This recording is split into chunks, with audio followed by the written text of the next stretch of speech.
দেখতে দেখতে গরম পড়ে যাচ্ছে, ব্রাইডের মেকআপ অনেকক্ষণ টিকিয়ে রাখবে এটা নিয়ে টেনশন হচ্ছে? তাহলে এই ভিডিওটি তোমাদের জন্য।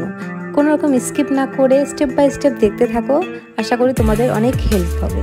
এখানে আমি করেছি ওয়াটার রেসিস্ট্যান্ট মেকআপ। ফার্স্ট আমি ইউজ করে নিয়েছিলাম অয়েল ফ্রি ময়শ্চারাইজার, দেন রিকর্ডের লাইফলাইন ম্যাজিক ড্রপটি ইউজ করেছি। যে কোনো মেকআপ করার আগে আমাদের কিন্তু অবশ্যই স্কিন প্রিপারেশনটা ভালো করে করতে হয়। তো আমি এখানে ওয়াটার রেসিস্ট্যান্ট মেকআপ করছি, তাই আমি কিন্তু স্কিন প্রিপারেশনটা ভালো করে নিয়েছিলাম। ওয়াটার রেসিস্ট্যান্ট মেকআপের ক্ষেত্রে আমাদের অবশ্যই ম্যাট ফাউন্ডেশন ইউজ করতে হবে। আর আমার এখানে মডেলের স্কিনটা ছিল খুবই ভালো, তো আমি সেরকম কিছু করিনি, ওর স্কিন টোনের সাথে ম্যাচ করে নিয়ে একটি ফাউন্ডেশন অ্যাপ্লাই করেছিলাম। আর অবশ্যই কিন্তু ফাউন্ডেশনের সাথে ম্যাজিক ড্রপটি ইউজ করে নিতে হবে। তার সাথে সাথে আমরা যখন লিকুইড ব্লাশার ইউজ করব, লিকুইড ব্লাশারের সাথেও ম্যাজিক ড্রপ ইউজ করতে হবে। ইভেন কন্ট্রোলিংয়ের সাথেও কিন্তু আমাদের মিক্স করে নিতে হবে। আর এখন আমি ইউজ করছি এখানে পিএসের স্পটলাইট লিকুইড কনসিলার। আর এর সাথে তোমরা ক্লায়েন্টকে বলতে পারো যে তাদের ফেসের ফেসিয়াল হেয়ার রিমুভ করাতে, কারণ আমাদের পিছন থেকে অয়েল সিক্রেশনটা বেশি হয়, তাতে কি হয় মেকআপ কিন্তু উঠে যাওয়ার চান্স থাকতে পারে। বিশেষ করে ঠোঁটের উপরে, নাকের চারপাশে, থুতনিতে, এসব এরিয়াগুলোতে আমাদের ঘামটা বেশি হয়। তবে তোমরা চেষ্টা করবে যে ক্লায়েন্টকে এসি বা কুলারের সামনে রাখার। আবার এমনও হতে পারে যে তোমরা কাজ করতে গিয়েছো, সেখানে এসি বা কুলার নেই, তখন কিন্তু তোমরা আরেকটি টিপস ইউজ করতে পারো যে ক্লায়েন্টের হাতে তোমরা হ্যান্ড ফ্যান দিয়ে নিবে।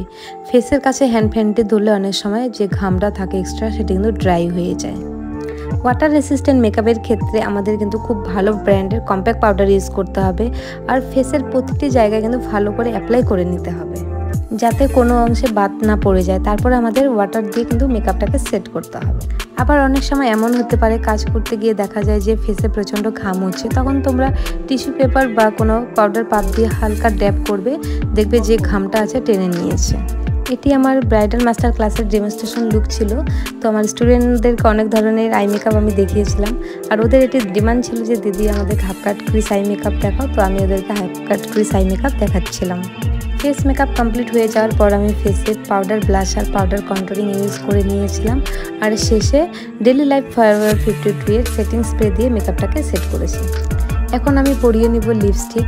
তোমরা অনেকে আমাকে ডিএম করেছো, দিদি এই লুকটিতে তুমি কোন ব্র্যান্ডের লিপস্টিক ইউজ করেছো। তো এখানে শপাডাল আর রিকর্ডের দুটি নিউড শেড লিপস্টিক মিশিয়ে আমি এই শেডটি ক্রিয়েট করেছিলাম। মেকআপ অ্যান্ড হেয়ারস্টাইল কমপ্লিটের পর এই ধরনের একটি আউটপুট বেরিয়েছিল। তবে তোমরাও তোমাদের রিসেপশন ডেতে এই ধরনের লুক কিন্তু করতেই পারো, ভীষণই ভালো লাগবে।